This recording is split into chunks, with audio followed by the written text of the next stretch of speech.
Hello, everybody, and welcome to Friday Apocryphal Podcast, your one-stop shop for everything Friday Apocryphal and podcast. And boy, do we have a show for you today. Today, we are covering 2 Maccabees chapters 5 through 6.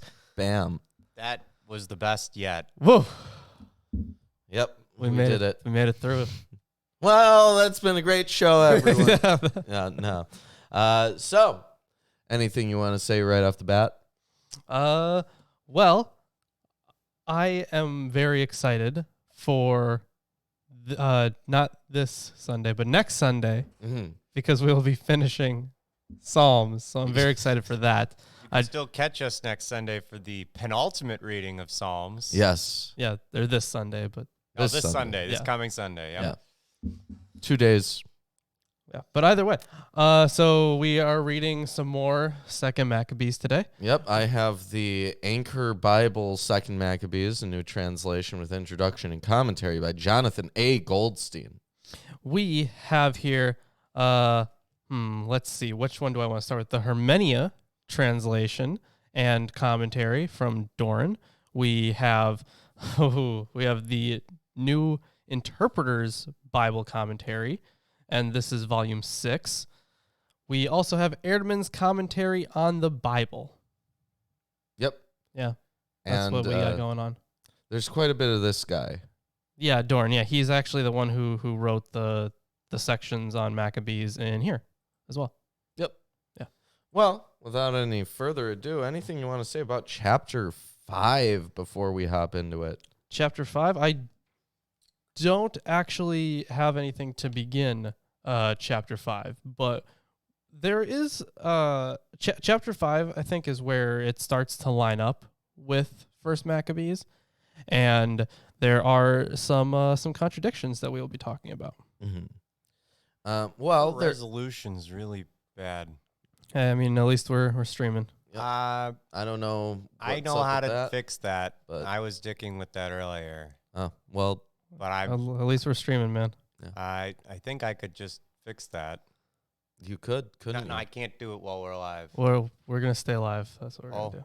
Yeah. Okay. Yeah. If something goes wrong, then something goes wrong. Doesn't matter. Well, it says, the stream health is also yellow. that's why I'm pointing that out. Yeah. Why? I saw that. Because the resolution is off. That's good quality is healthy.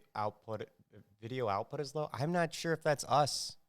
And on our end, everything actually looks fine. I have 0 frames dropped. I have perfect health. It's not using my computer too much. No. So actually, I have no idea what's going on if that's the case, because I'm using the correct standards. It's weird. Well, if it goes red, we'll restart. Yeah. Yeah. If it cuts out, we'll be back. So yeah. Let's hop right into the reading though. Yeah. I do have a note on the first 23 verses before we get into Verse 23. Okay. Yeah, it's not as long as most of his notes. It says, the Seleucid Chronicle surely reported that Antiochus IV sacked Jerusalem after his Egyptian campaign of 169 BCE. But the accounts here and at chapter 1, 20 through 24 contain material of purely Jewish interest, which probably came from a Jewish source. That the king had Jews massacred, Lawrence, look how this looks. entered the temple, and carried off its sacred furnishings and treasures to his capital. Nevertheless, one must grant that a pagan historian took note of the unusual circumstances that pagan Antiochus IV entered the Jewish temple. Surely Jewish is the detailed inventory at 1 through 121 through 22.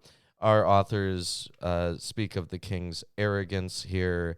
These factors, plus the parallels of content and arrangement between verses 15 through 16 and 21 here, and chapter 1, 21 through 24, are sufficient to justify the inference that our authors both drew from the common source. Neither could date the king's sack of Jerusalem except by connecting it with his campaign in Egypt. The common source must have indicated the chronology in the same manner. Well, that's of course just Goldstein's opinion. But Yeah. there is a little bit that we can get into on dating after we get started with it, basically. Pretty much once we go over the narrative, I'm going to talk about some of the contrasts and then potential dating of the actual events. Okay. Yeah. All right. So, at about this time. Yeah, see, it's very vague. It's like about this time. Because remember, in First Maccabees, it was like in 3 years later, or in 2 years later, something like that. But now it's just about this time. Right. So at about this time, tell me when you get to the end of verse 10. Okay. Antiochus made preparations for his second departure against Egypt. Simultaneously, throughout the city for almost 40 days, apparitions were sighted in the air.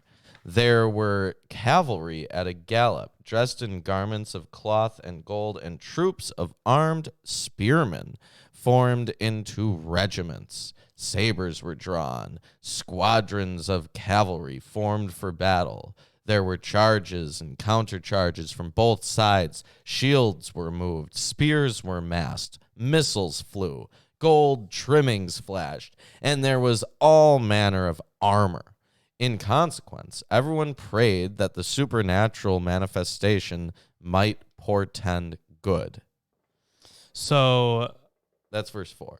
Oh, that was verse 4? Yeah. Well, of course, one of the things we should note is the Epiphany, right? Because those things appeared in the air, apparitions appeared. What verse is that specifically, the apparitions? The apparitions were in verse 2. It's about halfway through the verse, or a third of the way through the verse.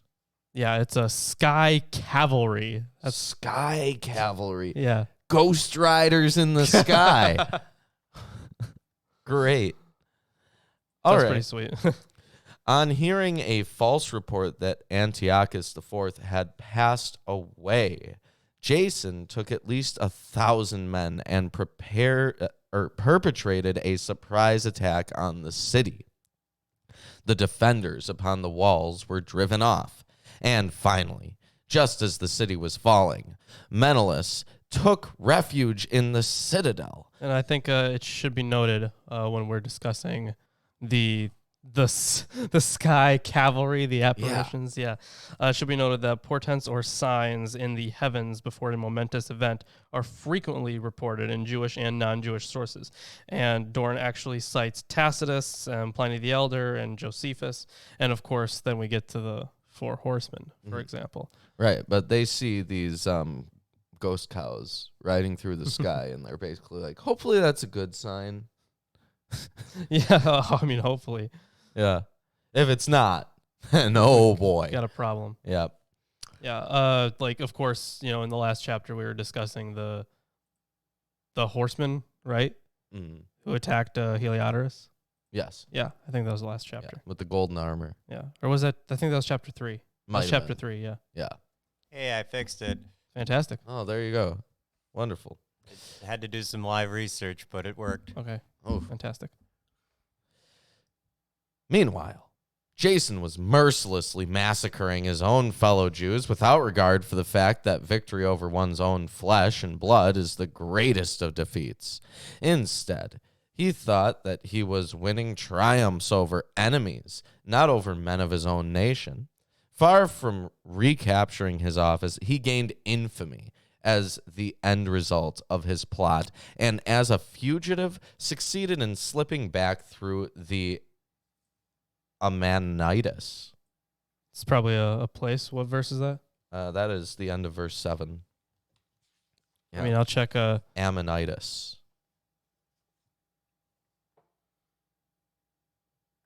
Oh, just the region of Ammon. Oh. Yeah. Okay. So one of the things that we should note is back on hitting on verse 5, the outcome of battles was always questionable, and so rumors of defeats could easily circulate. The rebuff of Antiochus IV by the Romans after the second invasion of Egypt in 168 BCE would be an appropriate occasion for the rise of such a rumor. And it cites verse 5 there. And so on verse 7, Yep. some scholars have suggested that a third force, neither Jason nor Menelaus, but the crowds in 440, rose up in a popular uprising. It is more likely, however, that the citadel was well stocked and ably defended by the Seleucid garrison and could hold out against Jason while waiting for reinforcements. All right. Finally, he came to a miserable end. First, he was imprisoned in the realm of Aretas, the Arab dynast.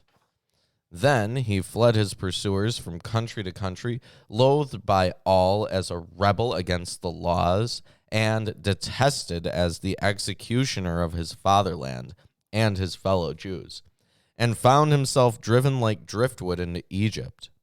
And lastly, the man who had banished many from their fatherland came to perish in banishment after he sailed to Lacedaemon, in the hope of finding refuge there as a member of a kindred people.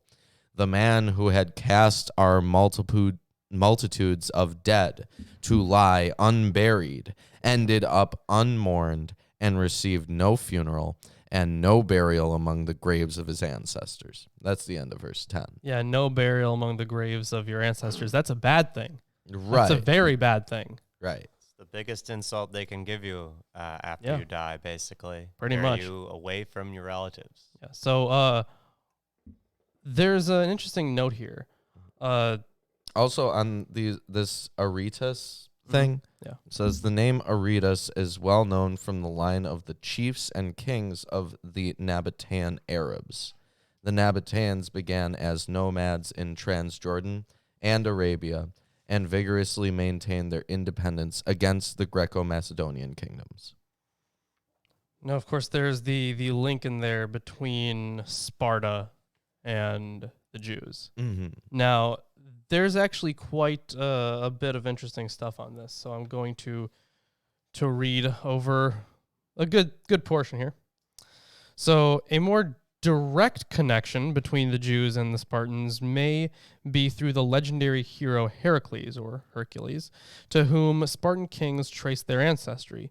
The Hellenistic Jewish writer Cleodamus Malchus stated that Aphra and Iaphra, sons of Abraham through Keturah, and that's citing Genesis 25:4, fought alongside Heracles in his campaign against Antiochus, and that Africa was named after them. Heracles is said to have married one of the daughters of Aphra. This makes a closer connection between the Spartans and the Jews, but does not explain why the Jews and the Spartans were thought to be kin. Perhaps the separation of the Spartans from the rest of the Greeks in their way of life and educational system allowed for a similarity to be drawn between them and the Jews, who were also distinctive in their own way of life. So I thought that was kind of interesting. But now, since that was the end of verse 10, Yeah. there's Where Jason does not sleep with his fathers. which is, that's an issue for him. Yep. And he doesn't give up the ghost. So let's talk about dating here for a little bit. So the author of First Maccabees locates Antiochus IV's attack on the temple after his second invasion of Egypt in 168 BCE, while Second Maccabees places it after his first invasion of Egypt in 170 or 169 BCE. Daniel 11:28 through 30 speaks of 2 invasions of Egypt and 2 attacks against the temple, but does not explicitly say that Antiochus IV entered Jerusalem in person on the second attack. In this case, the chronology of First Maccabees is to be preferred, and that's First Maccabees 1:20 through 35. Most likely, the epitomist has conflated the pillaging of the temple after the first invasion of Egypt with an armed attack on Jerusalem by the Seleucid Apollonius, captain of the Mysians. So that's a note there, and it goes on to say, or to cite, First Maccabees 1:29, Second Maccabees In 2 Maccabees 5:24. But also note how 1 Maccabees gives a precise date for this attack, 2 years later, while Maccabees does not. That's why I kind of pointed out at the very beginning that it was imprecise, which is very much unlike the first one. Right. So you don't agree with the positing of the common source? I just think it's no, I think there's enough stuff that you could probably draw on for that, especially with Daniel included, which is written at about the same time. All right. So on this, actually, if you remember the heavenly cavalry, because how could you forget? The author, as elsewhere, marks the occasion with an apparition of heavenly cavalry. For similar visions of horsemen symbolizing divine victory, see Zechariah and Revelation. But such visions occur also in Roman literature, and he also cites Pliny and Tacitus and a bunch of other people. All right. Yeah. So let's continue. When the king received the news of the events, he concluded that Judea was in revolt. Accordingly, he broke camp and set out from Egypt. With the fury of a wild beast, he took the city, treating it as enemy territory captured in war. He ordered the soldiers to slay mercilessly whomever they met and to butcher those who withdrew into their houses. Young and old were put to death. Women and children perished, and maidens and infants were butchered. 80,000 were brought to ruin in the course of 3 days, of whom 40,000 fell by the sword, and an equal number were sold as slaves. Unsatisfied with these atrocities, Antiochus had the audacity to enter the holiest temple in the whole world. The audacity. Taking as his guide Menelaus, the man who had betrayed the laws and his country. With polluted hands, he seized the sacred vessels and swept up the gifts deposited by many other kings to magnify and glorify and honor the palace. Tell me when you get to the end of 16. Okay. And handed them over to his unclean hands. That's the end of 16. Fantastic. So, this is going to be quite a long note. Yes. So, bear with me, everybody. But there's quite a lot to talk about here. So, here, in contrast to 1 Maccabees, Antiochus acts to suppress a revolt. As mentioned earlier, according to 1 Maccabees 1:20, Antiochus plundered the temple in Jerusalem after his first invasion of Egypt. The author of 2 Maccabees, however, places the plunder of the temple after his second invasion in 168, when Antiochus was forced to leave Egypt at the intervention of the Romans. In addition, the author of 2 Maccabees makes no mention of the reversal Antiochus had suffered at the hands of the Romans, but implies that the only reason why Antiochus left Egypt was to put down the revolt in Jerusalem. The problem of determining in exactly what order the events occurred is further complicated by the version in Daniel 11:28 through 31.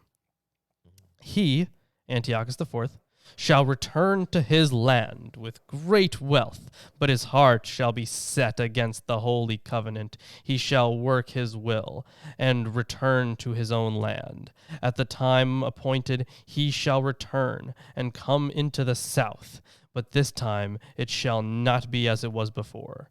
For ships of Kittim shall come against him, and he shall lose heart and withdraw. He shall be enraged and take action against the holy covenant. We shall turn back and pay heed to those who forsake the holy covenant. Forces sent by him shall occupy and profane the temple and fortress. And that's the citation there. Here, in cryptic form, are outlined the first and second invasions of Antiochus against Egypt. That he works his will seems to refer to the plundering of the temple.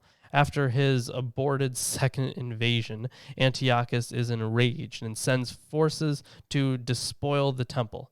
This chronology seems to be the same as that of 1 Maccabees 1:20 through 35, which speaks of the plundering of the temple after the first invasion of Egypt in 169 BCE, and then reports that 2 years later, in 167, Antiochus sent forces against Jerusalem. Although 1 Maccabees does not speak of the second invasion of Egypt by Antiochus or of his rebuff by the Romans, i.e., the Kittim.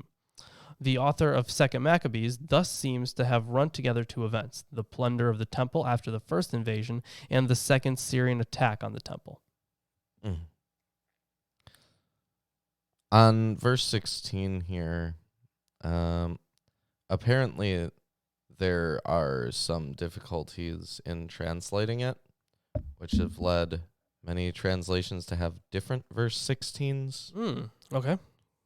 Verse 16, I'm going to check what Doran has in the Hermenia. Yeah.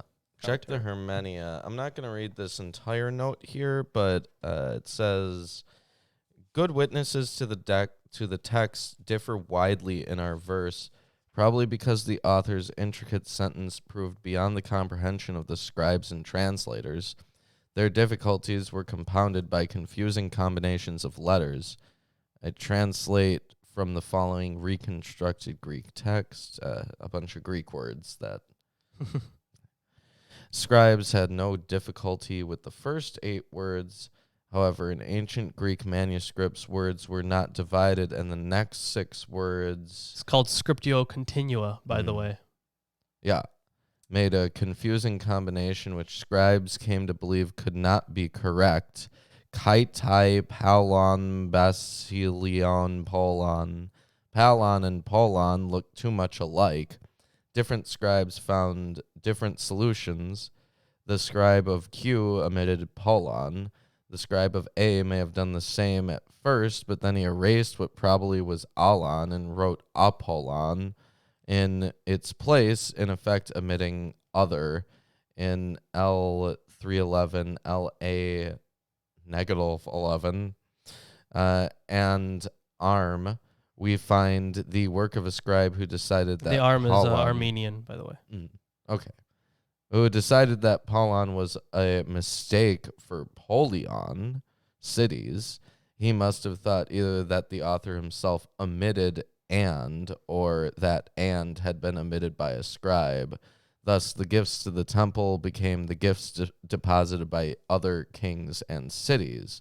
Nowhere else do we hear that cities sent gifts to the temple. The scribe underlying LA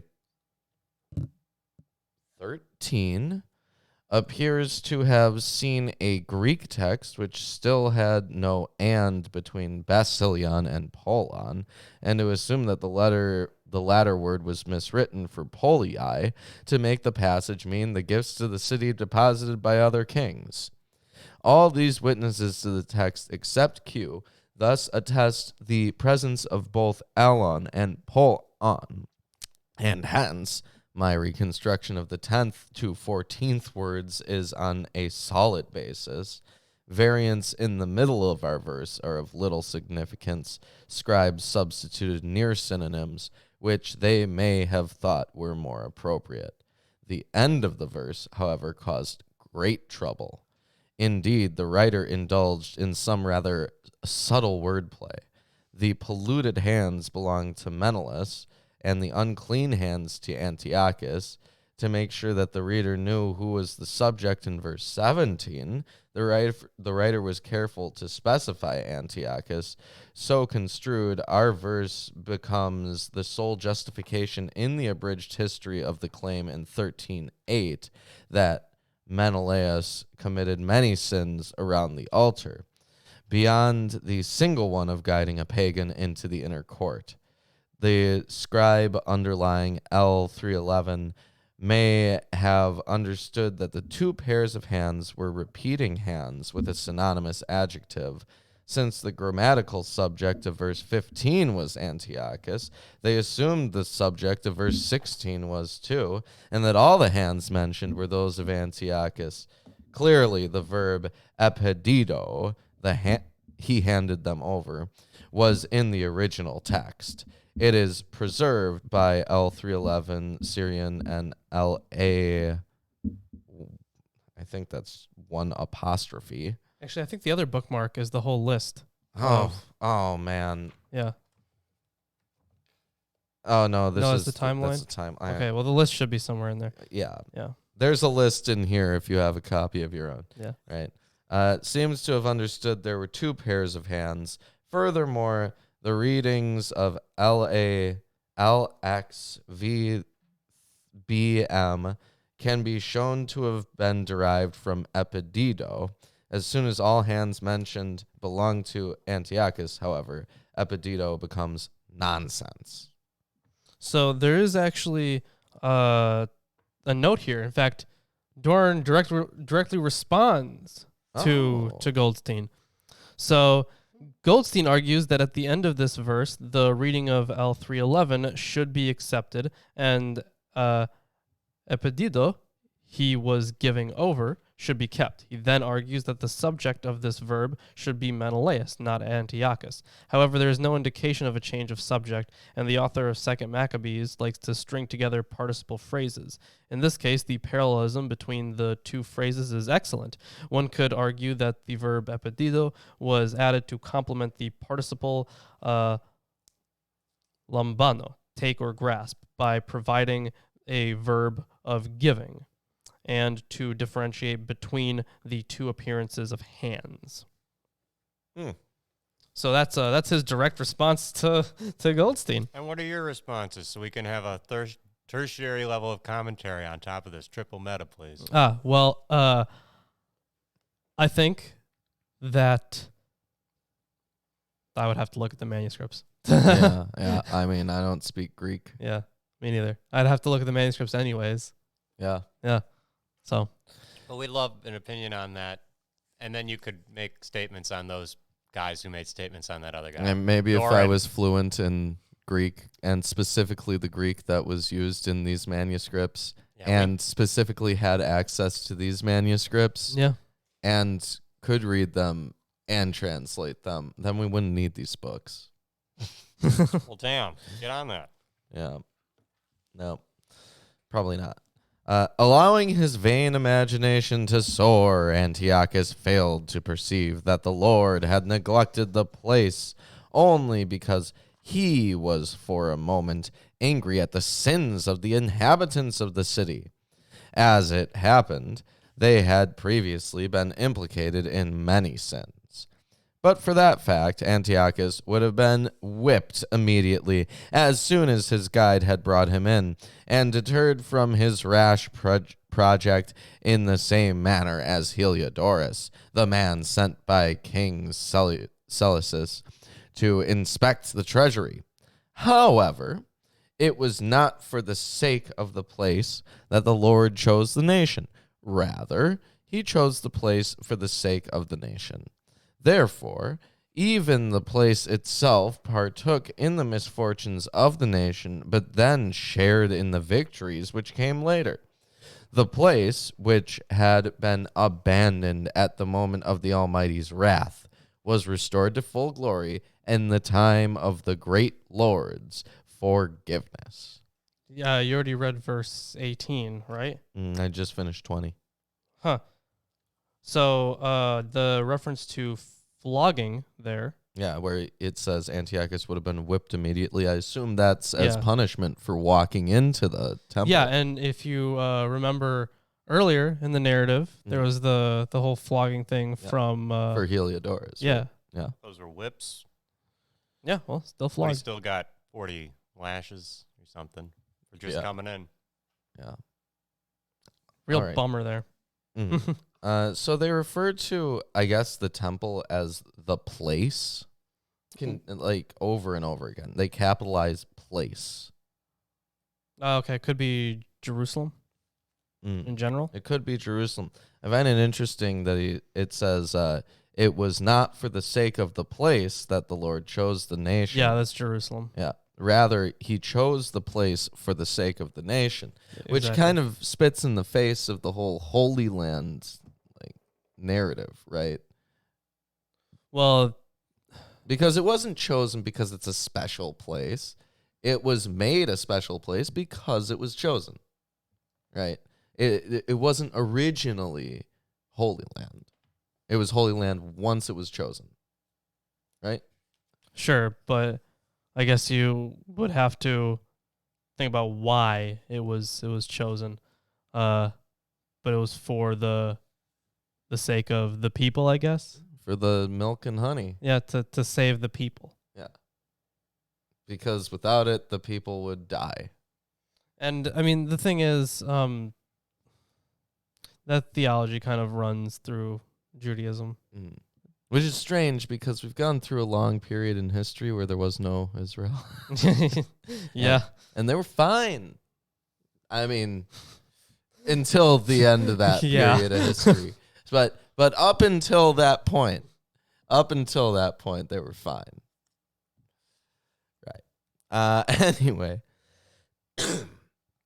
Hence, Antiochus, after carrying off 1,800 talents from the temple, hastened back to Antioch, thinking in his arrogance that he had made the land navigable and the sea passable by foot. So high did his vain imagination soar. He went so far as... So he's very arrogant. Yeah, he's like, I can walk on water and shit. Right. He went so far as to leave officials in charge of maltreating our race at Jerusalem.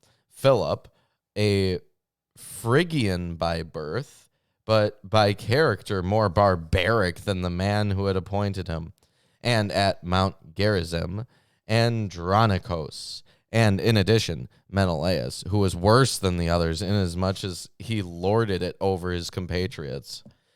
Disposed to hate the Jews, he sent the Misarch Apollonius with an army of 22,000 under orders to butcher all men who were of age and to sell the women and children as slaves. Of course. It's a Mizarch. So the time between, it was from a place, I think, Mysia, was it? Or no, sorry, no. He's called a Marsarch, a commander of mercenaries from Mysia. Okay. Apollonius is title right. Misarch. Mysos in Greek means Mysian, but Mysos means uncleanliness, and the Syriac renders Misarch as chief of all the unclean.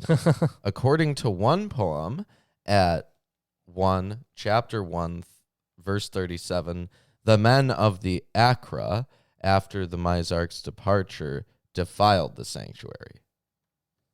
What a shame. How could they? How could they? But yeah, Misarch. That's what a Misarch is. Yeah.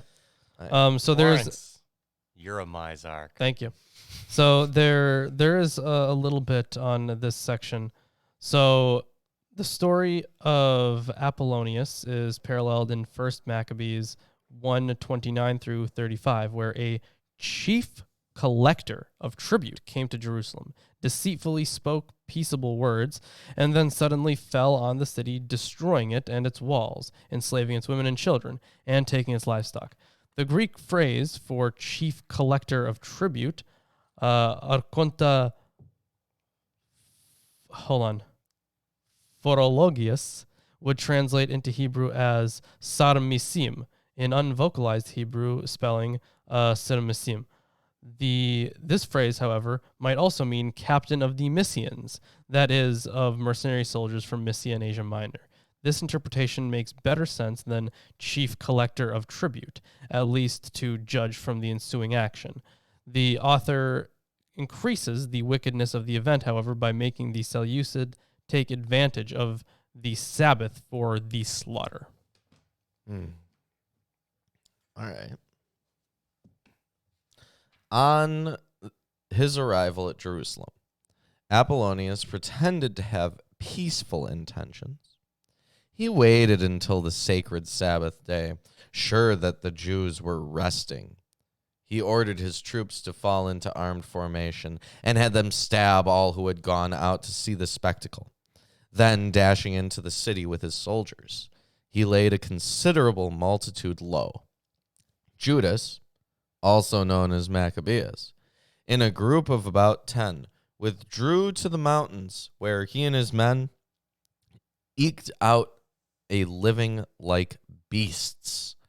There they stayed, eating herbs for food, in order to keep clear of defilement. So it's kind of like in the wilderness. On this herbs thing, it says the diet of herbs probably has nothing to do with the avoidance of uncleanliness. Rather, Jason here draws on the traditions of the Hasmoneans that the Hasmoneans fled into the wilderness. Herbs were the only food available.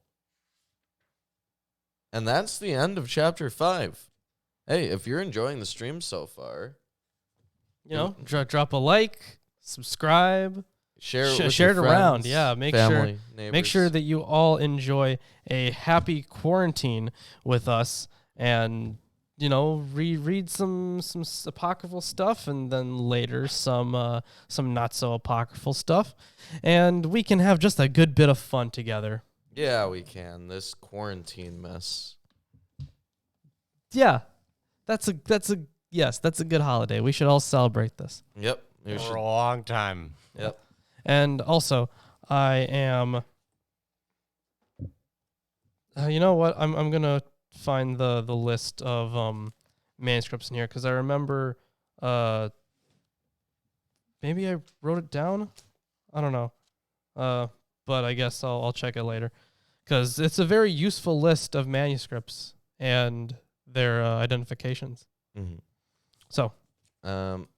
So there's a few things here in the commentaries before we get into it. Sure. First of all, the parallel account in 1 Maccabees, chapter 1, 41 through 64, stresses the megalomania of the king.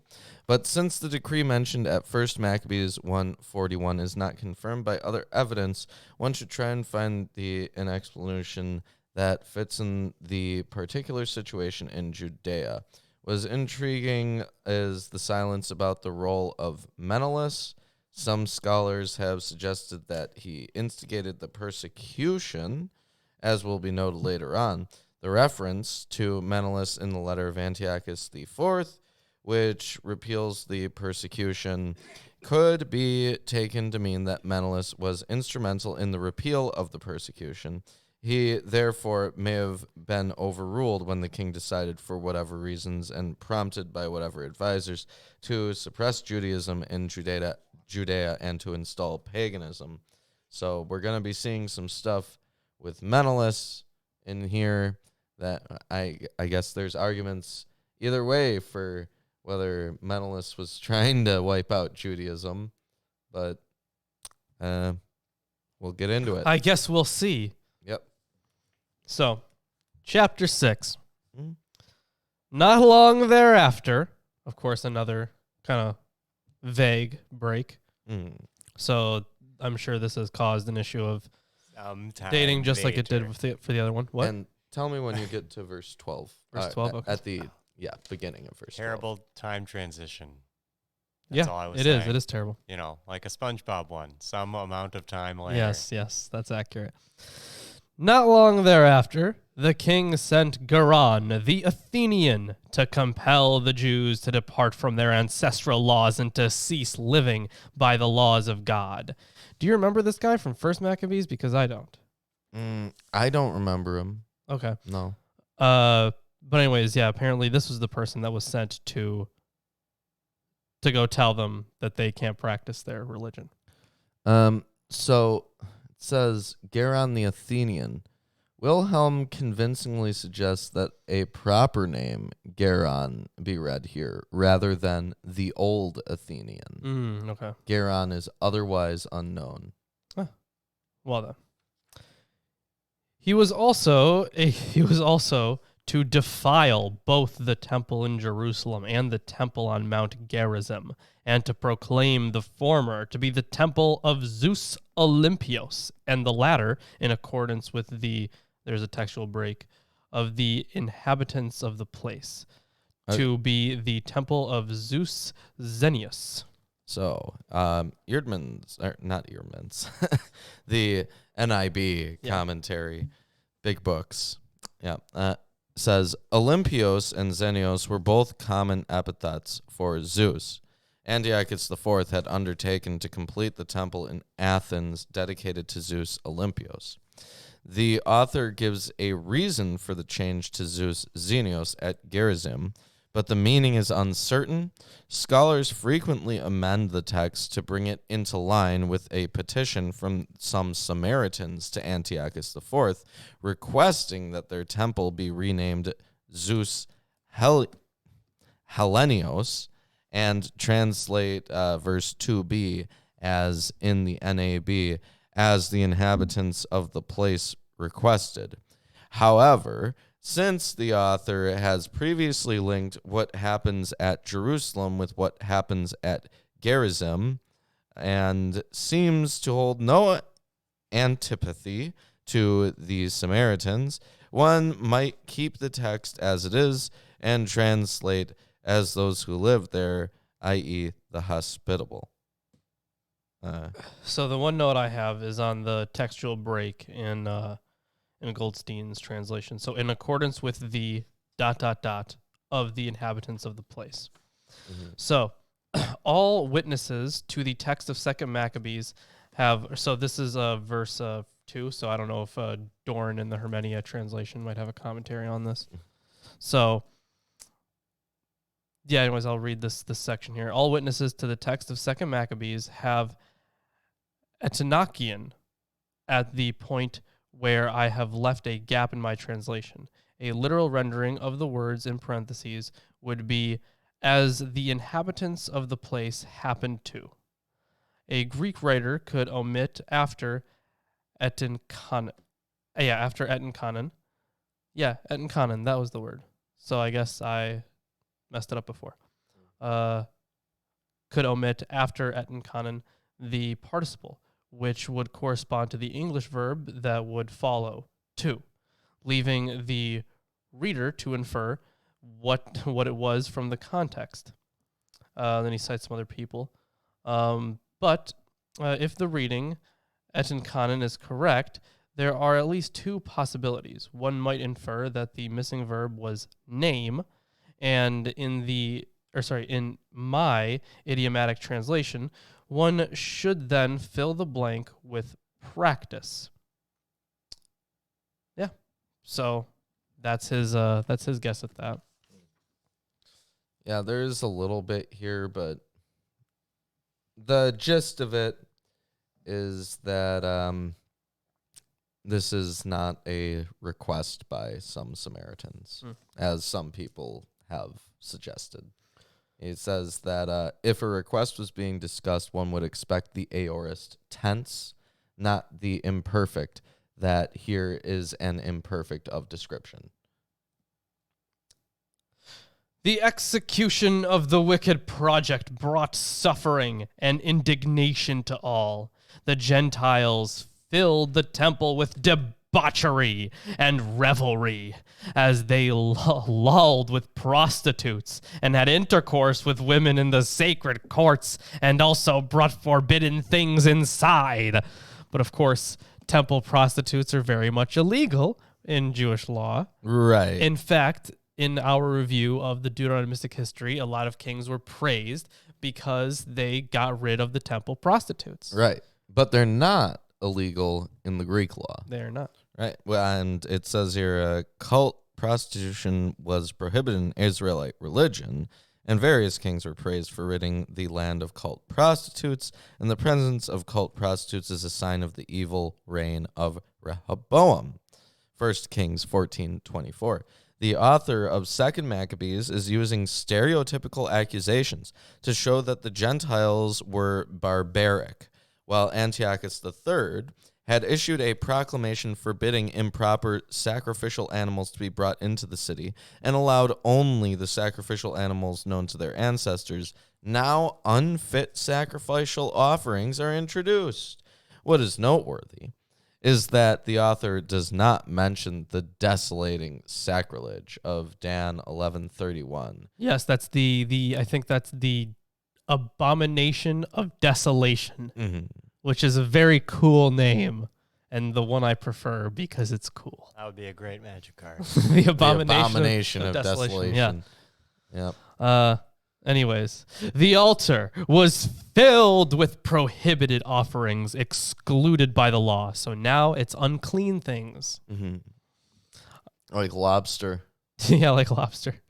No one was allowed to observe the Sabbath or to keep the traditional festivals or even to confess he was a Jew. On the monthly birthday of the king, Jews were cruelly compelled to partake of the meat of pagan sacrifices. Okay, so It's a monthly birthday.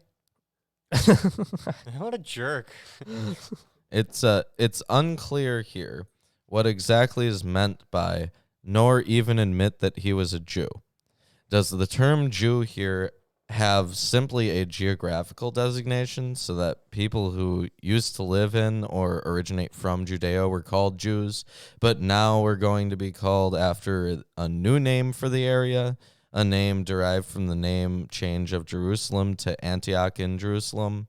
Would such a geographical name change be applied even to those people originally from Judea or who were living outside Judea, or only to those living in Judea? Or does Jew here mean more than a geographical designation, i.e. one who follows the Torah? Given the context of the suppression of distinctive religion and cultural traditions derived from the Torah, probably it means the latter. When discussing Exodus 20, verse 6, which speaks of those who love God and keep the commandments, a rabbinic commentator writes, Rabbi Nathan says, of them that love me and keep my commandments refers to those who dwell in the land of Israel and risk their lives for the sake of the commandments. So that's some context as to what they could mean by Jews, because obviously Jew is not a term which has been regularly used in the Bible.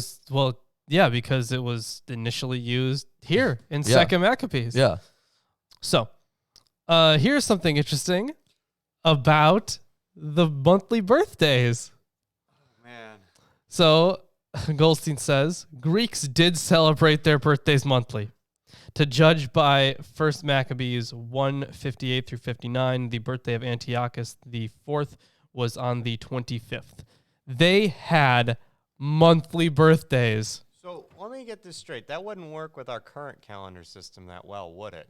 Because we have 31 and 30 and 28 at most points in February. And if you were on those latter months, you would only get a monthly birthday every 4 years. No, because because then you'd skip the February for everybody for 3 years in a row. 28, yeah. And everybody after 29 for sure. Well, about these birthdays, always skip February. Yeah. The monthly celebration of Hellenistic kings is well documented. Schwartz, however, noted that apart from the Ptolemaic kingdom, there is hardly any evidence for such celebrations elsewhere in the Hellenistic world. That'd be a cool video, wouldn't it? Yeah. Monthly birthdays? Yeah. I don't know. That just sounds fun. And there seems to be no evidence for the Seleucid kingdom. Okay. He therefore suggested that the reference to a monthly celebration of the king's birthday was supplied by the author of 2 Maccabees on the basis of what happened in the Ptolemaic kingdom.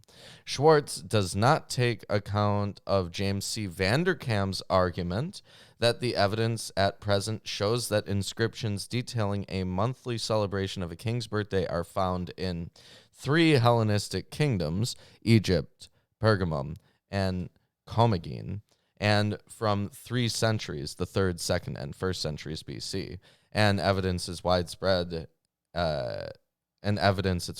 acceptance. References to the banquet meal and its verb he goes into some translation notes for Gotcha. this, but So anyways, monthly birthdays, that's some cool stuff. When a festival of Dionysus was celebrated, they were forced to put on wreaths of ivy and march in the procession in honor of the god. You know, this is kind of This is interesting that this is such a huge problem. Now, I understand why it's a huge problem, right? Because they are now participating in this other religious festival. But if you remember, I forget the name of this king, but there was a good king who was who in the Deuteronomistic history at some point, first or second king is one of those, obviously. He wants to kill a bunch of pagan priests, right? So he basically says, let's all do this sacrifice of yours together. So all the priests go into this temple, and after the sacrifice, he kills these pagan priests. But he took part in that sacrifice. Right. I forget which one it was, but he's in there. It is in there. Yeah. But if I remember, which I don't. I don't remember his name, but I remember the story. Yeah. So anyways, a decree was published in the neighboring Greek cities on the proposal of the citizens of Ptolemais, that they proceed against the Jews in the same manner and compel them to partake of the meat of pagan sacrifices, and that they butcher those Jews who refuse to go over to the Greek way of life. It was clear that a time of trouble had come. 2 women were brought to trial for having circumcised their children. Gasp. Their babies were hanged from their breasts, and the women were paraded publicly through the city and hurled down from the walls. That's graphic. That's horrible. Okay. That is quite a description. What verse is that? That was the second half of verse 9. Second half of Sorry, that was verse 10. My bad. That was verse 10. Yeah. I can continue while you're looking. Yeah, continue. It doesn't Sure. say much. I'd love to hear more about that, though. Yeah. Other It Jews. just says that it's antithetical to the city values Antiochus IV is espousing. Okay. They were hung by their breasts. Yeah, that's new. That's how. That's new. Yep. Other Jews hastily assembled nearby into the caves to observe the Sabbath in secret. On being denounced to Philip, they were all burned to death because they refrained from defending themselves out of respect for the holiest of days. Ooh. Is that the end of verse 11? Yes. Okay, so there's a section here. I'm just going to read basically the entire Eardman section that's about this. So, Second Maccabees is vague about dates, as we see at the beginning. There are certain differences between the 2 accounts of the persecution. While both accounts agree that Jews were required to forsake their ancestral law, to sacrifice forbidden offerings, to ignore or profane festivals and Sabbaths, to leave sons uncircumcised, all on penalty of death for noncompliance.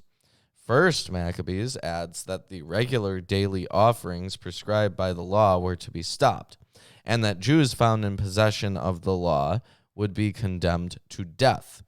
In addition, Jews were forced to sacrifice to idols, to defile the sanctuary and the priests, to build altars, precincts, and shrines for idols, and to accept the imposition of a desolating sacrilege, probably some form of pagan altar, on the altar of burnt offering. These latter requirements went beyond prohibiting Jewish practices. They introduced non-Jewish worship. Second Maccabees lists a different set of non-Jewish practices prescribed for the Jews. The rededication of the temple to the Greek Olympian Zeus, just as the Sumerians had their temple at Mount Gerizim dedicated to Zeus Xenios, i.e. Zeus the friend of strangers, the celebration of the king's birthday, and the participation in sacrifices of the day, and finally, participation in ceremonies of festivals in honor of the Greek gods of the vine, Dionysus, Roman Bacchus. Second Maccabees 10:7 suggests that at least one of the customs associated with Dionysus remained in practice after the purification of the temple. In comparison with First Maccabees, Second Maccabees emphasizes the Greek aspects of Antiochus's decree. Antiochus sent an Athenian senator or an Athenian called Geron. Either translation is possible, to enforce his changes. Zeus Olympios was the major Greek deity. Dionysus was an Eastern deity adopted by the Greeks. Surrounding Greek cities were urged to enforce this policy on their Jewish residents and kill those who refused to change over to the Greek customs. This last item was either the proposal of the people of Ptolemais, who had no love for the Jews, or of Ptolemais, the governor of Coele-Syria and Phoenicia. Second Maccabees earlier speaks of the policy of shifting to the Greek way of life and of the resultant extreme of Hellenization. The author, writing in the time of the early Hasmonean monarchy, makes clear that he does not approve of Greek influence in Jerusalem. Finally, Second Maccabees notes that the temple's abuse by Gentiles occurs. That is, the temple was open to non-Jews. This was a traumatic infliction on Jewish custom. Traumatic. Yes. It also says that 6:11 is vaguely reminiscent of First Maccabees 2:31 through 38. But here the point is that these Jews met to keep the Sabbath, not the plan rebellion. Right, yeah. So they meet in the caves. Right. Still. I beg the readers of my book not to be disheartened by the calamities, but to bear in mind that chastisements come not in order to destroy our race, but in order to teach it. And I think this is in just an end note. I'm pretty sure. This is the author's end note, not Jason of Cyrene's end note, the author's. I don't know.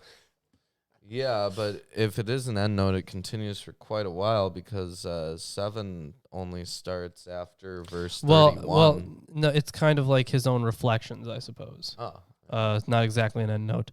But either way, because there is another piece afterwards. Well, that's verse 12, right? Yes.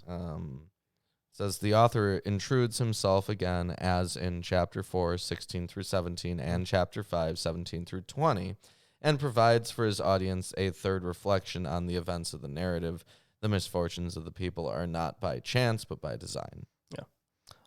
If the ungodly among us are not left long to themselves, but speedily incur punishment, it is a sign of God's great goodness to us. With the other nations, the Lord waits patiently, staying their punishment until they reach the full measure of their sins. Quite otherwise is his decree for us, in order that he should not have to punish us after we have come to the complete measure of our sins. Consequently, God never lets his mercy depart from us. Rather, though he teaches us by calamity. I'm pretty sure that means a suspension of mercy. Like if you're going to teach by destroying things, you're not being merciful. What verse is that? That is 16. 16. The notion of God's mercy coming after punishment is developed by the author in his narrative when, after the execution of the martyrs, the forces of Judas become unstoppable as the anger of the Lord is turned to mercy. And we're going to get that after, actually in chapter 7, I think there's another persecution of a martyr, and then I think we get into it, but I'm not 100% sure. Because I know that today we're going to be talking about the Martyrdom of Eleazar. All right. Anyways, he never deserts his people. Let this be enough as a reminder to my readers. Now we must quickly return to our story. Best Okay. author ever. So There's a little bit here. These verses are probably the personal work of the author, not as abbreviation of the sentiments of Jason. Mm-hmm. Compare similar comments in 4:16 through 17, 5:17 through 20. The author interprets the appalling troubles of Israel as an early discipline to forestall the final destruction, which is the lot of wicked nations. See Psalm 94, Proverbs 3, verse 11 through 12. The author likes using a concluding marker for his paragraphs. See, for example, 2:32, 3:40, 4:17, 4:38, 7:42, 15:37. Is that the end of the note? Yeah, that's the end of the note. Great. How about we hop into the last section? This is still chapter 6, but we're going to be talking about the Martyrdom of Eleazar.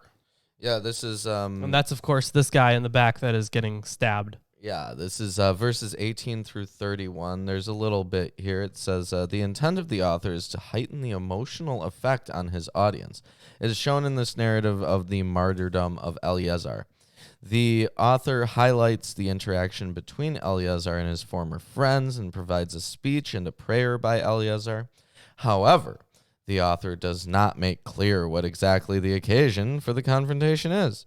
Eleazar is pressed to Eleazar is pressed to eat pig meat. When he refuses, his friends suggest that he prepare food that he can eat, bring that, and pretend to eat the unlawful food. These elements would seem to suggest, therefore, that Eleazar and his friends are at a banquet at which pig meat is being served. When Eleazar refuses to eat it, his friends suggest that at a future banquet, Eleazar secretly bring his own food and pretend that he is eating unlawful food. He rejects that suggestion also, and so is led out to death. However, the fact that the instrument of torture is nearby and that Eleazar does not want to provide a wrong example to the youth would seem to hint at a public spectacle, as is assumed by the author of 4th Maccabees, which we're not reading. We are not. At least not for a long time.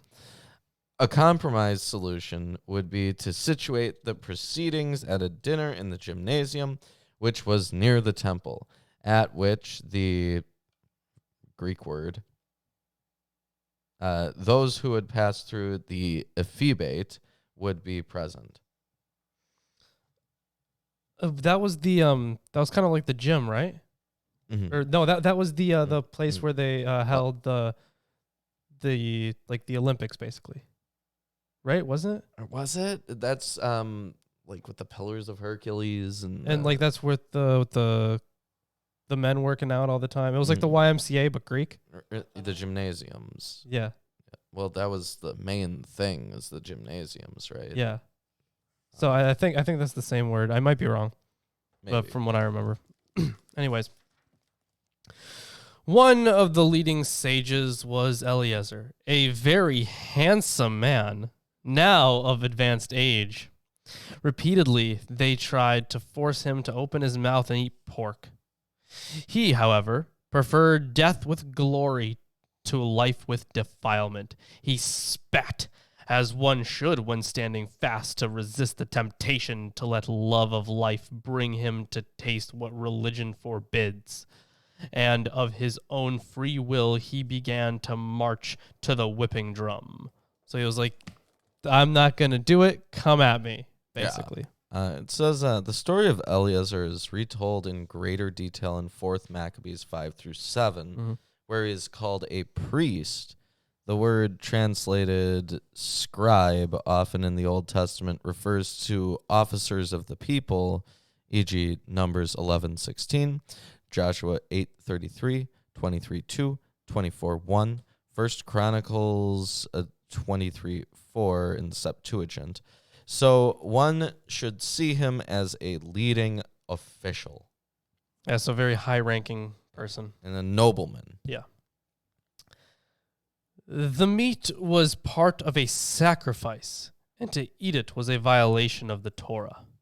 And now see, at this point, I think there might be some commentary on this. But when we're talking about the Torah, are we? Because Torah just means law, right? Well, the laws of Moses. Yeah. Right. Uh, What verse is it? So it's 21. So in 21 here, Like, is it a reference to, the Torah that we have now, or something at least similar to it, or is it a reference to just the laws? So it's just, I don't know. So it's in the just interesting to me. Hermenia translation, it says for 21, those in charge of the unlawful repast took him aside privately because of their long-standing acquaintance with the man. They were urging him to pretend by eating meat which he could legally use and which was supplied and prepared to him, as if he were eating what had been ordered by the king from the meat coming from the sacrifice. I mean, I'd probably say that Torah just refers to the whole book, Yeah, I guess. Well, I probably refers to 5 the books of laws. Moses. Or the 5 books of Moses. Well, It's yeah. one or the other. But they don't mention the Torah in verse 21 in here. Really? Huh. I just read it out. All It right. didn't say the word Torah. Huh. I mean, it said laws. Law, and, yeah. unlawful. Right. Right. But so presumably they're talking about the laws, not the book. The men appointed to compel him to do so had known Eleazar for many years. They took him aside and in secret urged him to fetch meat which he was permitted to eat, prepared by himself, and pretend that he was eating the meat from the sacrifice as ordered by the king. For in doing so he would escape death and would receive from them the kindness due an old friend. Eleazar came to a lofty resolution, one worthy of his years, worthy of the authority of old age, worthy of his conspicuous, well-earned white hair, and of his way of life, which had been exemplary from childhood. More important, it was worthy of the sacred legislation established by God.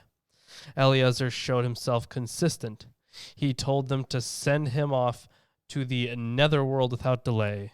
That Sheol netherworld? Let's check. Yeah, that's the very end of verse 22. Very end of verse 22. Because it's Hellenized, you would think maybe it's Hades or Tartarus, which are also possibilities because the Hades is used in. It's Hades in here, and it's also verse 23 in here. Okay. But there's. I dropped one of these. You dropped a thing? Magic cards. I can't believe you did that. No, they're bookmarks. Yeah. Bookmarks. Yeah. Well, they do more of a service to the world as bookmarks than magic cards. But the narrative, in fact, is full of fine rhetorical passages that are common in Greek literature, in which the person's last words before dying bravely are designed to arouse emotion in the reader, which we'll get into, really, unless that was his last words. But the narrative also resonates with the contrasts, also common in Greek literature, of honor and dishonor. Eleazar eschews any contradiction between his private and his public behavior. His life is to be marked with consistency, not hypocrisy, an example of nobility, a memorial or a rite, virtue, valor, excellence. To die well is the better part of a rite. This classical virtue is found in this narrative in a Jew rather than in the officials who counsel pretense to prolong life. Eleazar is not victimized. Rather, he willingly chooses honor. So one of the things here is the next verse here. Actually, I don't know if I ended that verse. Send him off to the netherworld without delay. The very next verse starts with a quotation. So it's Eleazar speaking. Mm-hmm. And it's after what we just read, it's very interesting what Eleazar says in the context of the reading. Yes. Such pretense is unworthy of my advanced age. My pretense, for the sake of a brief transitory span of life would cause many of the younger generation to think that Eleazar at the age of 90, okay, or maybe this is this is okay. So right now he's talking about whoever is speaking right now is talking about Eleazar in the third person. Mm-hmm. To think that Eleazar at the age of 90 had gone over to the Gentile way of life. And so they too would go astray because of me, and I would earn the defilement and besmirchment. Yes, this is Eleazar speaking. Besmirchment of my old age. Indeed, even if I should be reached for the present even if I should be released from the present from punishment at the hands of men alive or dead, I would not escape the hands of the Almighty. Therefore, if I now bravely give up my life, I shall show myself worthy of my old age, as I leave to the young a noble example of how to go eagerly and nobly to die a beautiful death in the defense of our revered and sacred laws. So that's very honor, very important thing for Eleazar. Mm-hmm. There's having spoken. There's an earlier part in verse 25 in here. It says, "Will themselves through me be deceived by means of my pretense for the sake of this brief and fleeting life, and that I myself incur defilement and ignominy for my old age." But the ignominy here, they say it's literally stain, spot, defilement, dishonor. The negative is found in the wisdom of Solomon. Quote, "Wisdom is a spotless mirror of the workings of God." And blameless, same word, life is ripe old age, from Wisdom of Solomon 7:26 and 4:9 respectively. The tragedians, liked the term to describe the stain, contagion, or infection that arose through parricide and incest. While Oedipus has a stain, Theseus does not. Having spoken those words, he went straight to the torture instrument. Oh, also, torture instrument. On the next verse, after the one I just commented on, yeah. The use of all powerful resonates with its use in 5:20 and looks forward to its use in 7:35 and 38. Eleazar's insistence that he can escape from the Almighty, neither alive nor dead, suggests that the author accepted the notion of reward or punishment after death. In the Jewish tradition, this concept is strikingly portrayed in the journey of Enoch to the mountain of the dead in 1 Enoch 22. It is present also in Plato. The place of judgment and the punishment of the wicked are described in the myth of and Plato also describes the realm of Tartarus. So anyways, he's going off to the torture instrument, as it says. Yes. What he had just said turned the men who shortly before had shown him friendship into enemies. So he said this to the people who were suggesting to, pretend. Because they viewed it as perversity. As they just probably thought it was stupid. Apparently, Goldstein provides a detailed comparison of Eleazar and Socrates. What page does it say? It says, see Goldstein 1984, 285. It says, Eleazar's stance has been compared to that of the Greek philosopher Socrates, who similarly preferred to die as an example to posterity rather than to betray his principles. For a detailed comparison, see the Goldstein. Jason of Cyrene appears to have been a well-educated Greek. No educated Greek could miss the resemblance of Eleazar to Socrates. Though the wording of the story here bears no resemblance to Plato's, Jason may have written so as to extenuate the resemblance, except for the contrast between Eleazar's beauty and Socrates' ugliness. Both heroes were elderly and regarded their few remaining years as something easy to part with. Fear. I get it. This is the fan version where they make them beautiful. Fear of death could not make either yield. The refusal to yield was in keeping with the earlier life of each, and yielding would have ill beseemed it. Both reject easier alternatives, and then it goes over some other ones, but that's an interesting... Yeah. Yeah, all right. Neat little bit there. Yeah. Anyways, so people are mad at him, or his friends, I guess, are mad at him. Mm-hmm. As he was about to expire under the lashing. So, okay. So we have here another case of lashing and flogging. Which returns to the previous. Yeah. And it's interesting that they said torture, what was it? Instrument? Like you could just say whip, or did they have like some lavish contraption? Well, it says here, I know. The use of blows supports the sense that the place of torture is a post where offenders were beaten or flogged, sometimes to death. Okay. But not more than 40 times.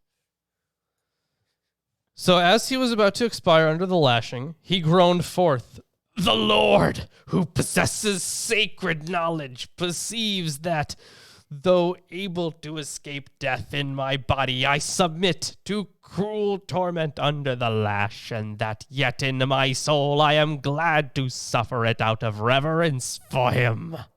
So the Lord who possesses... That hurt my throat. Good job. Holy knowledge. God of knowledge is a title found in 1 Samuel 2:3. For the Lord is a God of knowledge, and by him actions are weighed. And frequently in the Dead Sea Scrolls. For example, because from the God of knowledge comes all that existed forever. 4Q 402, fragment 4, lines 12 through 13.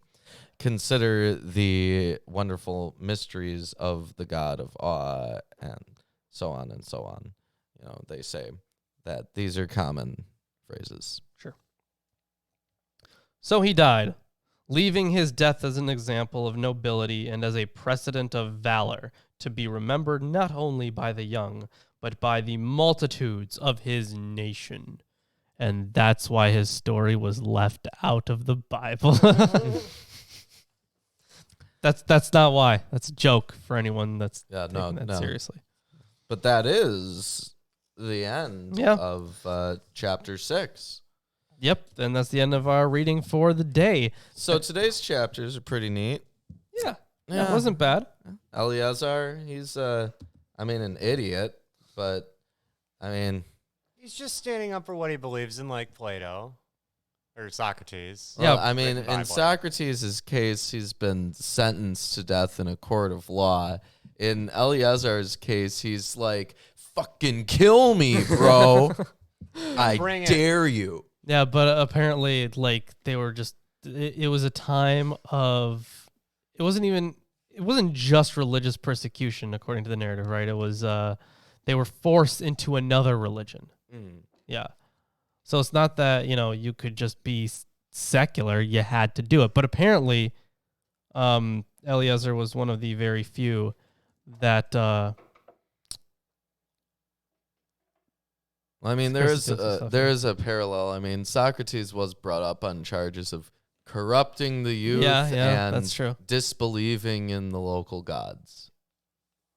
So if Jerusalem has switched over to a Greek pagan model, and their official gods are to be respected under threat of death, then it is a similar charge.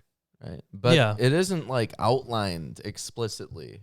No, there's no court case or anything. There's just eat the food. Okay, if you don't eat at least something like the food, then we'll kill you. Fine, we're killing you. Maybe if let's assume for a moment here that Eleazar was a real person, and he, something like this happened, I would. When was that written by Plato? Soc died in 399 BCE. Okay. So I imagine not shortly after, because Plato was Socrates' student. Right. Okay. So then if it was, a popular reading thing at the time, then it's perfectly possible that Eleazar would have read it and, kind of applied that philosophy to his life. Yeah. Either way. Especially if he had Greek influence, all around. Well, yeah, it was it's the Hellenistic world now. Well, it's kind of striking, too, because the point of the passage is not to fall prey to Hellenization. Yeah. Right? But the character himself is Hellenized. Yeah, a little bit at least. Maybe. Arguably. And that's why it's not in the Bible. We don't know why, but that for sure. Yep. Mm-hmm. So, anyways, that's the end of the show for today. Thank you, everyone, for joining us. Make sure to drop a like, subscribe if you have not for whatever reason, share around the link so people can see us. Yeah, check out our Amazon wish list. Our Amazon wish list. There's stuff in there, and we got a good amount of stuff going on, don't we? Yeah, and our donation drive. We've recently met the standard. I mean, as soon as we can get stuff together to try and do alchemy, we're gonna be trying to turn lead into gold. I found a little bit that I can work with. Might kill us, but well. Oh, we'll be fine. Whatever.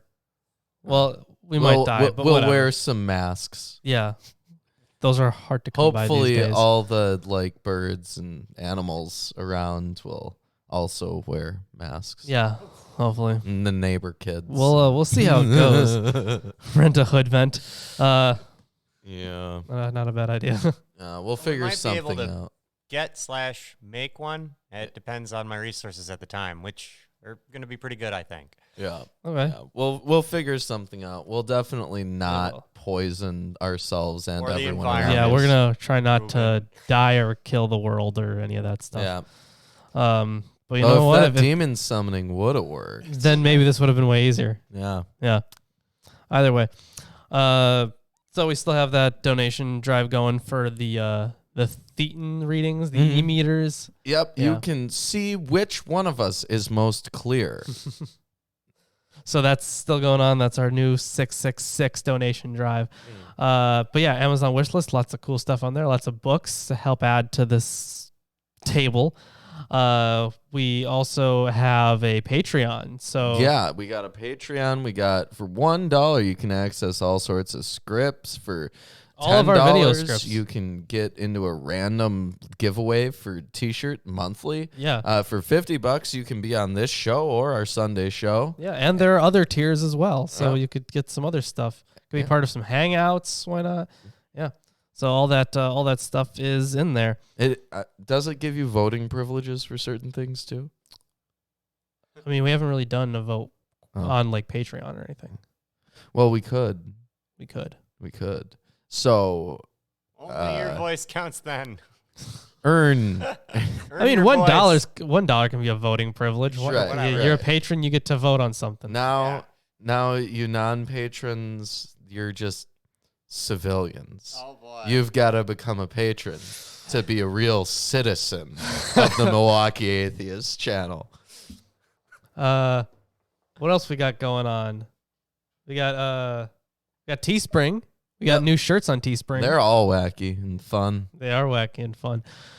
So new shirts on there. And Facebook and Twitter, it's free to follow us on that. In fact, Nightbot just posted our Facebook link. So it's free to follow us on those things. And I think that's all the shilling we have to do, right? Yeah, I guess. Yeah. You know, we could do more though. Please give us money. Oh my gosh. Yeah, we could do that. I think he did.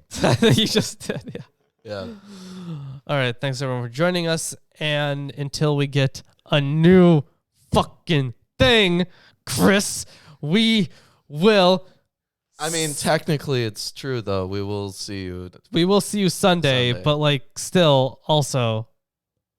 We'll see you Sunday. See you Sunday. And also next week.